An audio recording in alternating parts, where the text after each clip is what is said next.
Cordial saludo, amigas y amigos. Les damos la bienvenida a este espacio de evangelización a través del cual les compartimos la reflexión, la profundización en torno al Evangelio dominical. En esta oportunidad nos encontramos con el texto de Marcos capítulo 12, versículos 38 a 44, correspondiente a este domingo número 32 del tiempo ordinario ciclo B. Comencemos por situar nuestro texto en el horizonte, en el conjunto del Evangelio de San Marcos. El primer detalle que quisiera hacer notar es entonces que nuestro texto se sitúa en la serie de acontecimientos que suceden el tercer día de la estadía de Jesús en la ciudad santa, en Jerusalén, narrados por Marcos en el capítulo 11, versículo 20, hasta el capítulo 12, versículo 44. Bueno,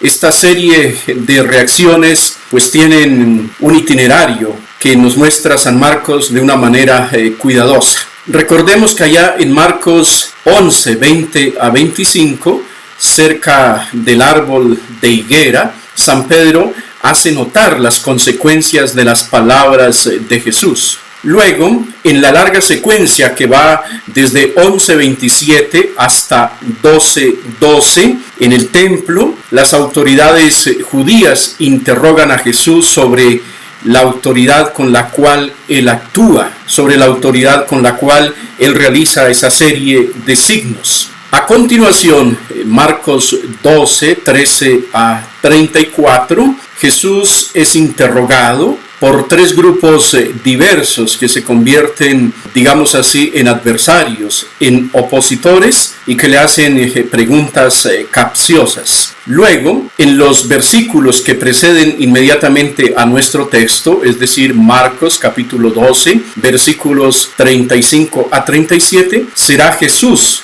quien interrogue a los líderes del judaísmo de su momento sobre su identidad, sobre lo que ellos piensan y consideran de su relación con el Padre Celestial. Y entonces nos encontramos con nuestro texto, Marcos capítulo 12, versículos 38 a 44, que desde el punto de vista de la composición de la organización está estructurado en dos partes: los versículos 38 a 40 y luego los versículos 41 a 44. Sobre el primer bloque de versículos, quisiera decir que podemos encontrar en el conjunto del Evangelio de San Marcos una inclusión literaria y temática muy marcante entre Marcos 1:22 y los versículos 38 a 40. Efectivamente, allá en Marcos 1:22 se dice lo siguiente: la gente quedaba asombrada de su doctrina porque les enseñaba como quien tiene autoridad y no como los escribas. Este detalle hace inclusión literaria y temática con los versículos 38-40 del texto del Evangelio de este domingo, porque en estos versículos justamente Jesús pone en guardia a sus oyentes, a sus seguidores, sobre el comportamiento que tienen los líderes de los judíos, los escribas, los fariseos, y el comportamiento que él realmente espera de sus seguidores. Efectivamente, entonces, hagamos notar que esta primera parte del pasaje del Evangelio proclamado este domingo nos presenta a Jesús en el atrio del templo, haciendo un juicio severo acerca de la actitud religiosa de los escribas. Y en su juicio, Jesús detalla tres elementos muy precisos, muy claros. El primero se refiere al amplio ropaje y al hecho de ser saludados en las plazas, es decir, al hecho de buscar reconocimiento social de los propios logros. El segundo se refiere al hecho de buscar los primeros puestos en las sinagogas y en los banquetes, es decir, a la preferencia por los honores y el reconocimiento de los títulos humanos. El tercero, por su parte, se refiere al hecho de devorar los bienes de las viudas bajo el pretexto de oraciones.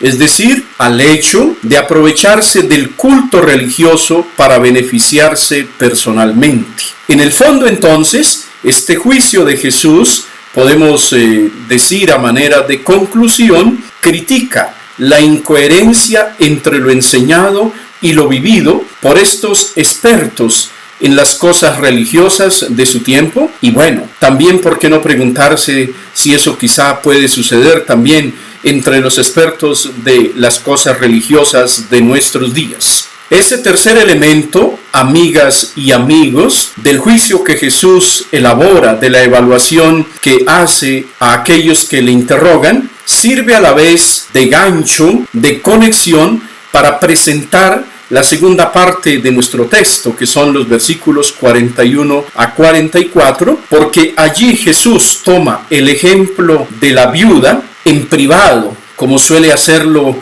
con los 12, con sus colaboradores más cercanos en el Evangelio de San Marcos. Notemos que esta es una característica de la pedagogía de Jesús, tal como es presentada en Marcos, en casa, en ambiente familiar, de amistad, de intimidad. Jesús toma el ejemplo de la viuda para dar una enseñanza contundente, radical.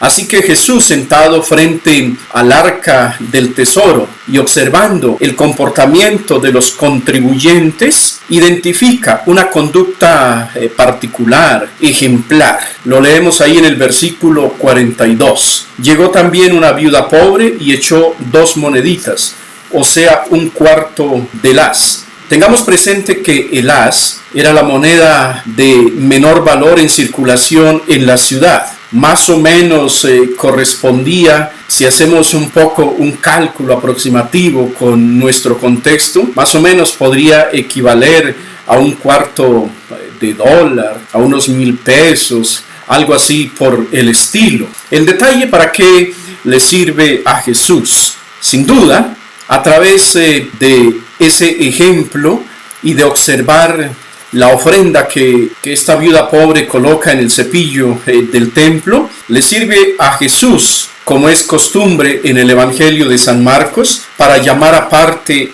a los 12 y para continuar formándolos sobre la simplicidad y la generosidad en el discipulado. Así, ellos, como nosotros, podemos comprender que la humildad generosa de aquella viuda se convierte en símbolo del creyente verdadero que hace del despego a los bienes materiales la clave de su vida. Esto significa que aquello que ha echado la viuda en el arca del tesoro es signo de la capacidad de desprendimiento a pesar de la limitación. Y en consecuencia, de allí se desprende una enseñanza decisiva para los creyentes de todos los tiempos.